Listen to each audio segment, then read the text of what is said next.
بھارت نے ایک جھوٹا پروپیگنڈا کیا، پہلگام واقعے کو پاکستان سے ریلیٹ کیا، اس کے بعد پھر خود کہتے ہیں کہ اس کی تحقیقات ابھی ہو رہی ہیں. اگر آپ کی تحقیقات ہو رہی ہیں تو پھر آپ نے پاکستان پہ اٹیک بھی کر دیا. بٹ اس سارے سینیریو میں جو بیسٹ چیز تھی وہ یہ ہوئی کہ ایک تو ان کا جھوٹا میڈیا ایکسپوز ہو کے رہ گیا. سیکنڈلی یہ کہ پاکستان نے جس طرح سے ان کو جواب دیا اس کی جتنی تعریف کی جائے کم ہے.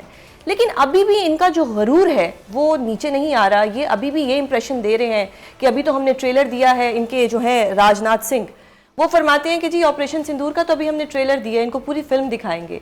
رافیل ان کا ہم نے تباہ کر دیا، سارا ڈیفنس سسٹم ہم نے تباہ کر دیا. تو یہ اتنا غرور کس چیز کا ہے ان کو؟ دیکھیں، ہندوستان نے جو پہلگام کا واقعہ تھا اس کو استعمال کیا اپنی اندرونی سیاست کے لیے، اور اس میں انہوں نے یہ سمجھا کہ اگر ہم پاکستان کے خلاف کوئی کارروائی کریں گے اور اس کو ہمیں ایک سیاسی فائدہ مل جائے گا. 2019 میں بھی یہی چیز ہوئی تھی، آج سے 6 سال پہلے. اس کا ریپیٹ ہوا، اور اس کا ان کی بدقسمتی ہے کہ اس کا وہی ریپیٹ ہوا جو 19 کا بھی ہوا تھا. اس وقت بھی جہاز گر گئے تھے، اس دفعہ بھی جہاز گر گئے، اور جو انہوں نے ٹارگٹ کیے تھے ان کا کوئی تعلق نہیں تھا. وہ سویلین ٹارگٹ تھے، ان کو کوئی تعلق کسی معاملے سے نہیں تھا، نہ کوئی ثبوت تھا ان کے پاس. لیکن جو ان کی فضائی برتری میں جو خامی پیدا نظر آئی ہے اور جس کا حل ان کے پاس نہیں ہے، تو آج بھارت کا جو ایک زوم تھا کہ ہماری مسلح افواج بہت طاقتور ہیں، کچھ بھی کر سکتی ہیں، کسی وقت بھی کر سکتی ہیں، وہ بات ٹوٹ گئی ہے. وہ اس کو اب نہ دنیا قبول کرتی ہے، نہ بھارت کے اندر خود اس کو قبول کیا جا رہا ہے. لوگ وہاں سوال کر رہے ہیں کہ آپ نے سینکڑوں ارب ڈالر خرچ کیے مسلح افواج پر، اور آج آپ کی حالت یہ ہے کہ آپ کی جو ایئر فورس ہے وہ اڑنے کے قابل نہیں ہے، یعنی وہ بارڈر کے 200 کلومیٹر کے اندر آتے نہیں ہیں. تو یہ ان کا بہت بڑا ایک ملٹریلی بھی اور پولیٹیکلی اور ڈپلومیٹکلی ان کو ایک بڑا نقصان ہو گیا. بٹ وہ مان نہیں رہے. دیکھیے، وہ تو ایک ہردرمی ہوتی ہے نا، وہ تو ایک ملک ہے، اب اس کو اپنے زخم چاٹ رہے ہیں، وہ مانیں گے تو نہیں. لیکن ان کو وہ بھی جانتے ہیں کہ وہ جارحیت کرنے کے قابل نہیں ہیں. اب جو جارحیت ہوئی بھی، ہم دیکھا کہ میسائل استعمال ہوئے، ڈرونز استعمال ہوئے، اور یہ چیزیں، اور دنیا نے بھی اس کا نوٹس لیا. دنیا یہ جانتی ہے کہ اگر آپ میسائل استعمال کریں گے جو ایٹمی صلاحیت رکھتے ہیں، بالکل، تو اگلے ملک کو تو پتہ نہیں ہوتا کہ یہ اس میں ایٹمی صلاحیت ہے یا نہیں اس میسائل میں سکر. تو وہ ایک بڑا خطرہ تھا یہ پوری دنیا کے لیے. آج بھارت کو پوری دنیا ایک خطرے کی نظر سے دیکھتی ہے. بالکل. سر، آپ کی رائے میں جس طرح ٹرمپ صاحب نے ایک کردار ادا کیا، کیونکہ پاکستان ہمیشہ سے کہہ رہا تھا کہ آپ انویسٹیگیشن کرا لیں، اور ہم نے جو ان کا ثالثی کا کردار تھا اس کو سراہا، دوبارہ جنگ ہونے کی کوئی امکان ہے یا نہیں؟ نہیں، دیکھیں، جنگ جو ابھی بھی ہوا ہے اس میں نہ بارڈر انہوں نے پار کیا نہ ہم نے پار کیا. ایک دوسرے پر ہم نے حملہ ضرور ہوئے، لیکن ہم نے جو زمینی جنگ سے بھی گریز کیا، اور فضائی جنگ بھی صرف اس حد تک رہی کہ ان کے جہاز بھی وہاں پر رہے، ہمارے جہاز بھی یہاں پر رہے. میسائل کا استعمال جو ہے یہ بڑا خطرناک تھا، خاص طور پر بڑے میسائل کا استعمال جو ہندوستان نے کیا، پاکستان نے نہیں کیا. لیکن ہم نے جو رافیل گرایا اس کی تو جتنی تعریف کی جائے، وہ تو آپ کے ایئر فورس نے، بالکل، وہ بھی اسٹینڈ اب وہ بھی اپنے سرحد کے اندر رہ کر گرایا. ایگزیکٹلی. جی، تو وہ ایک بہت بڑی کامیابی صرف نہیں ہے، وہ ٹیکنالوجی کے حوالے سے بھی ایک بڑا آئی اوپنر ہے پوری دنیا کے لیے. ٹرو. کہ کیونکہ جس قسم کی یہ لارج سکیل انگیجمنٹ ہوئی ہے دو ایئر فورسز کے درمیان، اس کی مثال پچھلے شاید دوسری جنگ عظیم کے بعد یا کورین وار کے بعد نہیں ملتی، کہ دونوں سائیڈز پہ جارحانہ ویپنز بھی تھے اور لیٹسٹ ویپنز بھی تھے جو استعمال ہوئے، اور اس میں پاکستان نے برتری اپنی ثابت کر دی. بالکل. سر، یہ سارا مسئلہ شروع ہوا انڈس واٹر ٹریٹی پہ، پر وہ مسئلہ ابھی وہیں کا وہیں ہے. ثالثی بھی ہو گئے، جنگ بھی ہو گئی، رک بھی گئی. اب یہ انڈس واٹر ٹریٹی کا کیا ہوگا؟ یہ ہمارے پانی کے ساتھ کیا کرے گا؟ انڈس واٹر ٹریٹی کسی بھی فریق کو یہ حق حاصل نہیں ہے. یہ ایک تو اس ایگریمنٹ کی وائلیشن ہے جو ورلڈ بینک کے ماتحت ادارے تھے، انہوں نے اس کو اس وقت ایگریمنٹ ہوا تھا اور 60 سال سے قائم ہے. اور دوسرا اس میں ایک انسانی حقوق کا پہلو ہے. بالکل.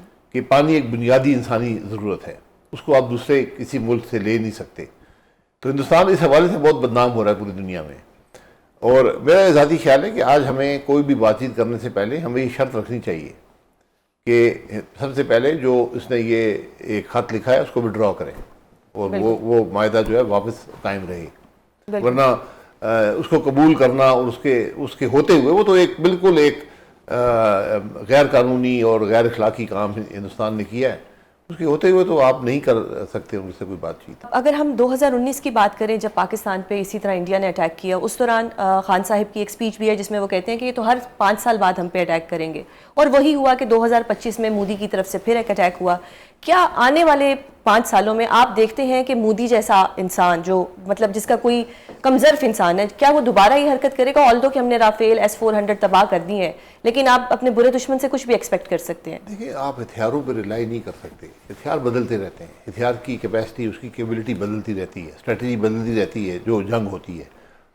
آپ نے یہ ہمیں بڑا اس میں کلیئرٹی ہونی چاہیے کہ ہندوستان ہمارا دشمن ملک ہے، بالکل ہے، ہم پہ حملہ آور ہوتا ہے اپنے سیاسی مقاصد کے لیے.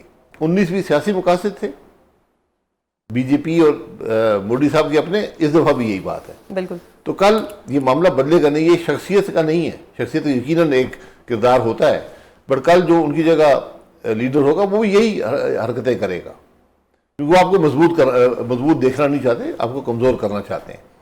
اس کے لیے جس بات کی سب سے بڑی ضرورت ہے کہ ہم اپنے ملک کو درست کریں، اپنے گھر کو مضبوط کریں. بالکل. آج ہمیں ایک یکجہتی کا ماحول ملا ہے ہندوستان کے خلاف، بالکل. اس کو ملک کے اندر ایک بڑی سطح پر یکجہتی کے لیے استعمال کریں. مسئلہ کشمیر کے بعد اگر پاکستان میں کوئی مسئلے کی بات کی جائے تو وہ مسئلہ عمران خان ہے. کیا عمران خان اگر باہر آ جاتے ہیں تو آپ کو لگتا ہے کہ سب ایک پیج پہ آ جائیں گے اور قوم جو ہے وہ متحد ہو جائے گی؟ دیکھیں عمران خان کو اگر آپ نے صحیح کنوکٹ کیا ہے تو جیل میں رکھیں. صحیح کریں. ایک سیاسی اگر آپ نے صحیح کنوکٹ کیا ہے، ماضی میں تو یہ معیار نہیں تھا نا، ہم نے ہمیشہ جب پولیٹیکل لیڈرز کو جیلوں میں ڈالا ہے، ان کو مقدمے بنائے، وہ سب جھوٹے ثابت ہوئے. Political victimization. تو اس لیے آج اگر بات ایک شخص کی نہیں ہے، ایک پولیٹیکل پارٹی ہے جو اقتدار میں رہی ہے. آج سے 4 سال پہلے عمران خان اس ملک کا وزیر اعظم تھا، ٹھیک ہے، اس کے آج اگر جب 19 میں معاملہ ہوا تو وہی آدمی وزیر اعظم تھا. تو انہوں نے جو کچھ کیا عوام کے سامنے ہے. آج سیاسی لیڈر کو آپ جیل میں ڈال کے ختم نہیں کر سکتے. سر ابھی جو گنڈا پور صاحب نے ایک پیرول کی اپیل کی خان صاحب کے لیے، آپ کو لگتا ہے کہ اس پٹیشن سے کچھ فائدہ ہوگا؟ خان صاحب کو پیرول پہ باہر آنے دیں گے یا یہ کوئی ویسٹ آف ٹائم ہے؟ نہیں، گنڈا پور صاحب تو پیرول کے لیے پٹیشن نہیں کر سکتے، قانونی طور پہ نہیں کرنا، جو مرضی کریں. پیرول جو قیدی ہوتا ہے وہ خود کرتا ہے کہ میرے یہ مخصوص حالات ہیں، مجھے پیرول چاہیے.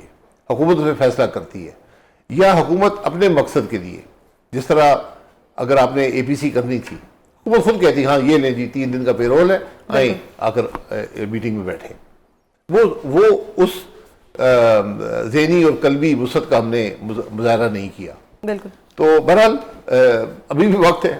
آج بھی میں سمجھتا ہوں بڑی ضرورت ہے ایک ایسی میٹنگ کی، جب آپ دنیا کے ممالک کے پاس جا رہے ہیں اپنا مقدمہ لے کر، تو اس کے پیچھے آپ کی اگر پارلیمنٹ کی سپورٹ ہو، متفقہ سپورٹ ہو، تو اس کا بہت اثر پڑتا ہے.